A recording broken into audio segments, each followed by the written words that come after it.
Hello, hello, hello. How's everyone doing? I'm not feeling too particularly well, but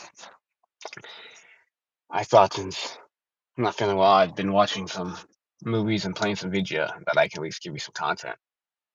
So here I am. So happy morning, evening, afternoon, picnic to y'all guys and gals. Hope you and yours are doing well. And today was supposed to be a Mr. Giggles review, but that movie kind of sucks ass. Not, this to be frank, actually. Not even trying to beat around the bush. Sucks. I was like, why did I even go about watching this movie? I didn't pick it. I was half asleep. My brother was watching it, so I saw the majority of it. I missed like the first 20 minutes, but I was like, let me review it. And then when I got to the like recording audio, I'm like, I have nothing to say about this movie. It's boring. It's dry. I mean, it's a movie. They tried, but if you're gonna watch a slasher, especially a bad one, go watch like what is it, Shocker? That's better. Watch The Strangers. That's better. Nonetheless, today's review is not about that movie. Today's review is about The Substance. This movie came out of nowhere. Oh, not came out of nowhere. I know people liked it, and people were saying Debbie Moore was great in it, but to me, I didn't. It wasn't on my radar or anything. So I thought, hey, give it a go. And my oh my, I got a lot. Let's put it that way.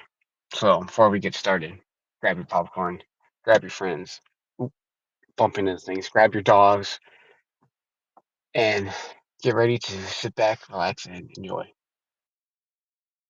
Quick shout out to Haram Burger. He was like, Judas, when you're making a movie review or something with no video, put some gameplay so some people can watch. So I took that idea. So shout out to Haram Burger. Hopefully my gameplay at Marvel Rivals will entertain if my movie review doesn't. So let's get started. The Substance is a body horror movie, such in the vein of I was gonna say Adrenochrome, but that does come into play. I'll get to that. And the way Videodrome is a body horror movie. Videodrome has probably one of my favorite endings in any movie. That's a movie I saw way too young. I snuck up, or I stayed up. I snuck up. Who snooks up? Anyway, I stayed up to watch it, and I probably shouldn't have. And it kind of scarred me because there's a lot of themes and things in that movie that I was not prepared for, especially as like a 6 year old. So when I was watching Substance, I was like, wow, this kind of reminds me of Videodrome mixed with Toxic Avenger, mixed with some trauma movies with the effects. It reminded me of Creepypasta as well, and the show Physical from Apple TV. You're probably like, what is all this hodgepodge of nonsense? Allow me to explain. The movie stars Demi Moore, and she's you could say like a Jane Fonda. What's his name? Gene. Is it Gene Simmons? Richard Simmons? He's the VHS physical. He does like exercises for people at home. Do knee lifts. Come on, keep it up, get that energy. That guy, or she was that kind of character, and she's just aged out. She's just hit 50, and just like they did to Mildred Pierce, or not Mildred Pierce, the same thing they did to Joan Crawford when she was gonna make Mildred Pierce. They were like, "You're just old. You can't. No one wants to watch a movie about an old lady." And she's like, "No, fuck you. I'm gonna make a movie, and it'll be one of the best things ever." And at least Joan Crawford had that opportunity. Debbie Moore's character does not. My man, Dennis Quaid. Let me just start off with this too as well. Dennis Quaid, what were you on, my guy? This is the best thing I've seen him in a long time. Long time. I need more evil Dennis Quaid in my life. If they ever make a sequel, he needs to be in it as well. He needs to just be the Crypt Keeper character essentially. He's the one who carries the thread, even though they're all, different stories and elements, or like how I can't even think of the guy. I was gonna say Al Sterling, but that's not even his name. God, I'm ridiculous. It's the guy from Twilight Zone, the one who after he made was it Night Watch, Night Clock? I can't think of his name. I'm not feeling too well. So he could be that character, Dennis Quaid, because I enjoy his character so much. He's just he's hamming it up for the camera. He's doing big smiles. He's doing like crazy giggles. His eyes are wide open. I'm like, damn, he's enjoyed himself. I'm glad to see. Actually, it seems like everybody was enjoying themselves in this movie, and it's good to see that sometimes because sometimes you can watch a movie like, let's say, The Boldly Flee, where everybody hates each other from nostalgic chick to nostalgic critic to nostalgic critic's brother Rob to Obscurus Lupa to all those people. They all hate each other. This movie, they all seem like they're enjoying themselves, so it makes it very easy watch. It is a little too long for being an easy watch. They could probably cut 20 to 30 minutes out of this, but for what it is, I was like, damn, I like this movie. So as I was saying, Demi Moore is like a physical trainer person on the TV. She's aged out. Dennis Quaid's like, here's a basket, and I won't even spoil the gifts because the gifts are actually kind of funny. I was like, okay, I thought because this is would be in let's say any horror movie, like let's say an A24 horror movie, it would just be like, oh, spooky Ouija board. She's gonna find spooks and maybe present nothing like that. It actually plays off. So everything they show in the movie actually comes back, and I enjoy that. I like callbacks. I love building towards things, and this movie builds. My goodness. So let me finish the summary. She's got this basket, and she's like, "Oh my goodness, whatever." She's at home. Her bills are piling. She happens to get in the mail this thing, and it says the substance, and in the back of it's a phone number. It's a USB drive too, which I really thought was cool because she just plugs it into her smart TV, and as soon as she plugs it into the smart TV, it loads the video. I thought, okay, again, if this movie was made in like 2002, so you just put it in a DVD player. But the fact that it was just a USB into TV, I was like, damn, technology has really came and well, we're here. You can just plug USBs in the TV. Anyway, she's watching this video and it's talking about how to be a better you. I well, I can pretty much say because it's the first scene in the movie. The movie's about cloning. And this is where the malignant creepypasta part of this comes to me because I'm like, damn, this would have been a creepypasta I would have listened to by Mr. Creepypasta back in like 2009 or 10. I liked creepypastas a lot as a kid or as a teenager. I still do. I'm kind of slow in the mind as you guys can't think of everything so quickly, but nonetheless, the movie is if you take the shot, essentially you clone a younger, better version of you. So I'm like, that's where the Malignant comes because Malignant's about spoiler.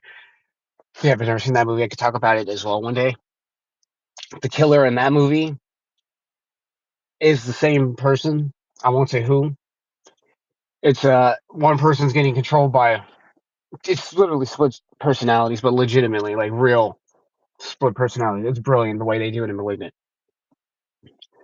Here is this version of yourself. I won't go into too much detail, but when this new version of yourself gets essentially reborn like a caterpillar, like it comes out like a cocoon, you're like, huh.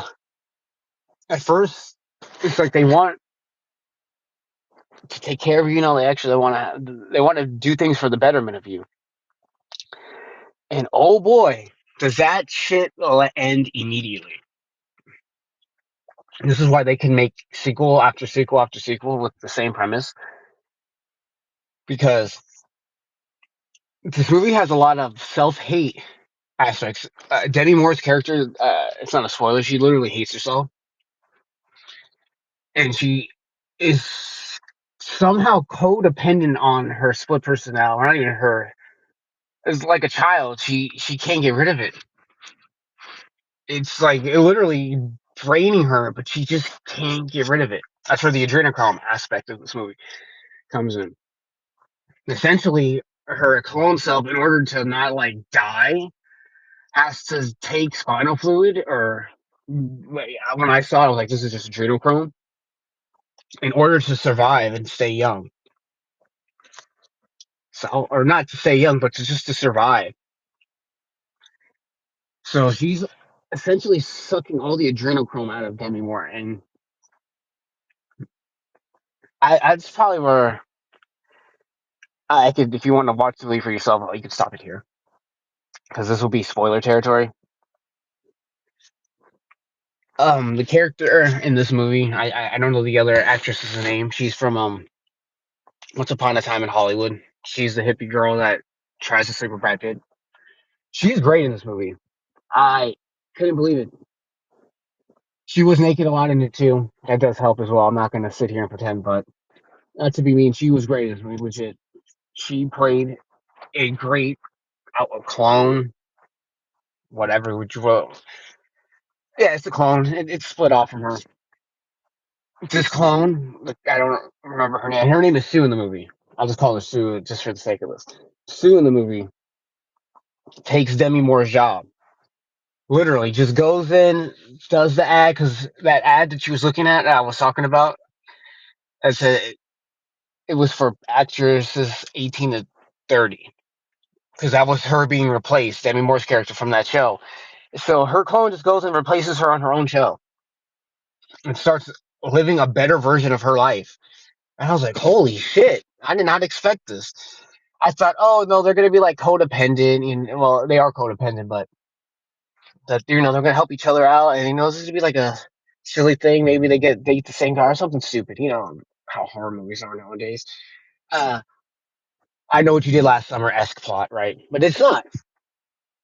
She gets her job, and you have to switch every 7 days. And the movie says, "You are one." There's no you, and there's no her, and there's no It's you, one, I, singular. And if they can't have that balance, which this movie's about balance, if they can't find the balance, which they never do in this movie, things happen. Demi Moore, for the first time in the first 7 days, is literally just catatonic in a bathroom. She looks like she's in the most miserable state imaginable. And I'm like, damn. While the clone is out there living her life, essentially, taking her opportunities, meeting people, doing the things that Demi Moore's character wishes she could do, but she's so insecure, and it's not even that, it has a lot to do with age in this movie.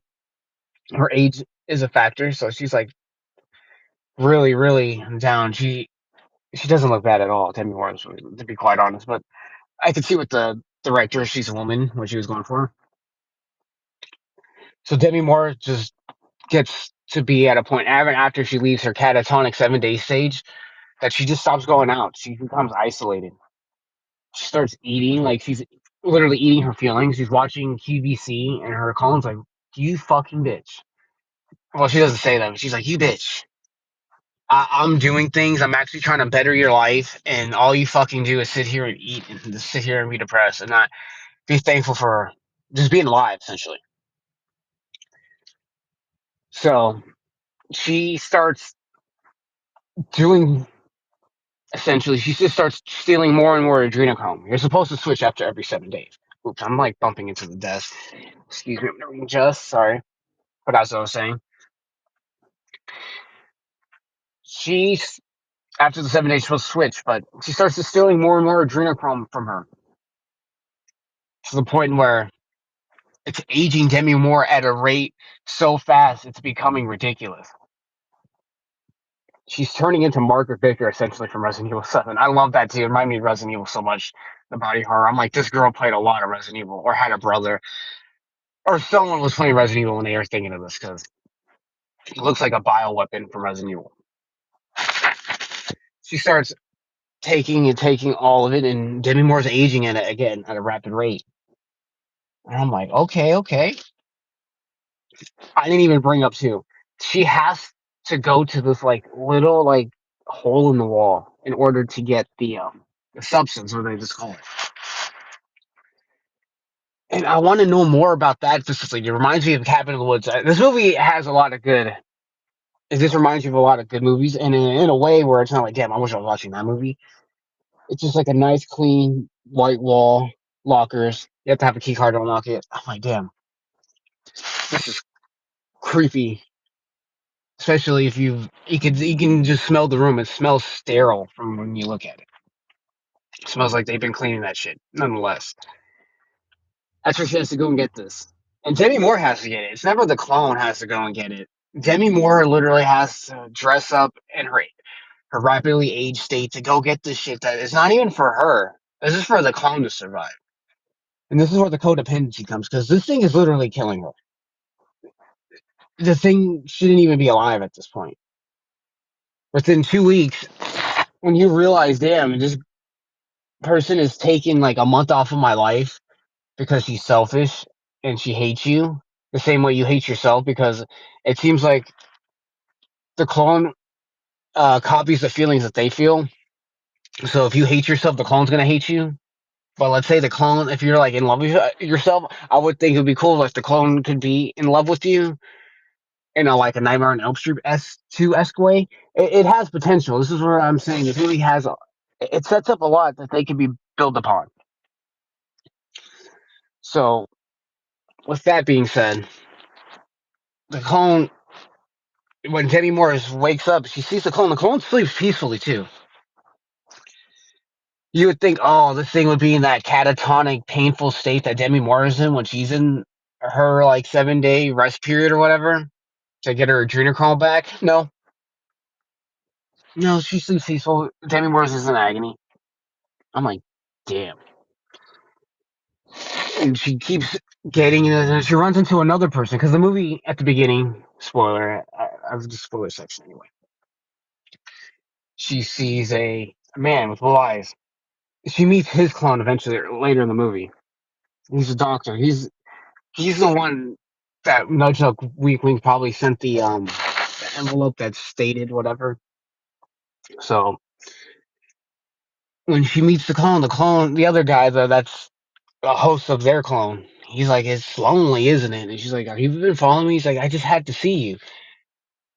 And I wasn't creeped out and so much. I was more intrigued. It's like he's old as shit too, but you don't know what point he started aging rapidly. You don't know when the clone took over, so it leaves room to be like it gives your mind to think like, damn, what happened to this man? Which is good because movies you want that in your movie. You don't want to be in a position where like, damn, this movie kind of sucks. This movie keeps your attention, and it freaks Demi more out. So she leaves. She goes back and she sees her clone Sue on the TV doing her job. And that's where I call back to that gift is. And that gift is a cookbook.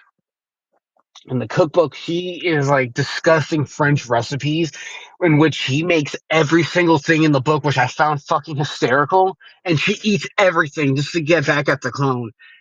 And so when Sue wakes up, she's pissed because she's like, this filthy bitch. Because, let me bring it back, because Sue was bringing in men and drinking and partying. So they're both like destroying their bodies in one way or another. They're just doing it in different ways. And it pisses both of them off because they're supposed to be one solid unit, but they're not. So when she wakes up, she's like, oh, okay, I'm done. You're not waking up anymore. So, where she's been taking the spinal fluid from Demi Moore in this movie, she's just, it reminds me of Requiem for a Dream. It gave me fucking PTSD. I swear to God. That, I could talk about Requiem for a Dream. That movie, to this day, I have not seen it. I've seen it once in high school, and it fucks me up forever. So when I saw that Demi Moore's wound is like, um, what's his name? Oh my goodness. He's the musician Jared Leto's character from Requiem for a Dream when he has this big ass wound in his arm because he's a heroin addict in that movie, so he just keeps opening and opening the wound. It's traumatizing. It's like it's a disgusting black hole on her back, and I'm like, and it's filled with pus. And she takes as much adrenochrome at that point as she can. So when Demi Moore wakes up, she's like a disgusting old woman. I won't even say it. She looks like literally Margaret Baker from Resident Evil 7. She doesn't even look human, which I like. The prosthetics team, 10 out of 10. You deserve an Oscar, Academy, whatever the case, whatever you want. You deserve it. So she's like Margaret Baker, and she's like, I'm gonna kill her because the phone. You can call the company or whatever and say, can I end this experiment? And you can. So they sent her a termination kit essentially. So she wants it. She tries to terminate it, and she does. She gets halfway through, and she's like, "No, I can't let this girl die. You're literally like a child." She's like, "You're a part of me. You're like my child. I need you. You're the best thing about me. You're everything I want to be. I love you so much. Please don't die." So they, in order to switch bodies, you have to transcribe blood, I guess. So I guess your blood goes into a hibernation state where the other blood is actually like flowing, like actual flowing blood, while the termination's going on, and it saves her life. And the clone and her are alive at the same time, which leads to one of the most brutal fights I've ever seen. It's literally a person if a subconscious was fighting a human. So if you ever beat yourself up, if your brain was your subconscious, that's what it was doing. I was like, damn, beat her up. I won't even go into detail. You have to see it to believe it.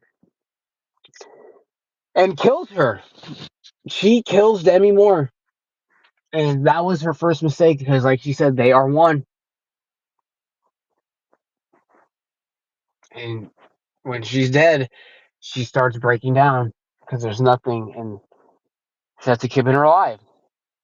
So she uses a substance on herself, the same one that Demi Moore used to clone herself. And this is where I'll cut it here. This is where it gets to the where I said reminds me of Toxic Avenger. It becomes Basket Case, Toxic Avenger, Terra Firmer, um, Brain Dead. Think of the goriest movies you ever think. Evil Dead 2, 1, 2, Army of Darkness, that kind. I was like, damn, this is hilarious. And this is why I want the build up of this entire movie gets to this point. This ending. I recommend this ending to everyone. Go watch it. It's actually really fun. My brother's like, "Oh, it's not scary enough." I'm like, "It doesn't. This doesn't have to be Terrifier, where he has to be, oh, Mark the clown, I poop brains." This is not have. It doesn't have to be that. This is just straight up insanity, and this is where I was like, I love this movie. And I guess, well, I guess I know with more rewatches, I'll pick up on more things, a little background things, and more subtext and things in the dialogue, to where I'll make probably like this movie more. So please go out and watch this movie. If it's anything for this Halloween season, it's on HBO Max. Go do what all the our people do. You know what I mean? Wink, wink, nudge, nudge. Go watch this movie, please. So with that, we'll get to the wrap up section of this video. Hope y'all like this. It's fun making. I can always make some more horror movie videos for this season, but we can get that till we get to the wrap up section. So thank you for watching. Thank you. I do appreciate y'all. Please watch Substance. And we're here at the end of the video. Thank y'all, guys and gals, for watching. I appreciate y'all's existence. It means a lot to me. I apologize with the audio. I have to use the fucking Galaxy headphones because when I was using the Samsung, there's a popping noise for no reason at all. It doesn't work in the motif app. It's not there. It's not there when I'm streaming. It's not there when I recorded audio off another video. But when you put it in the canvas, it just pops for no reason at all, and it's irritating. I tried the Turtle Beaches, and the Turtle Beaches sound like you can barely hear me.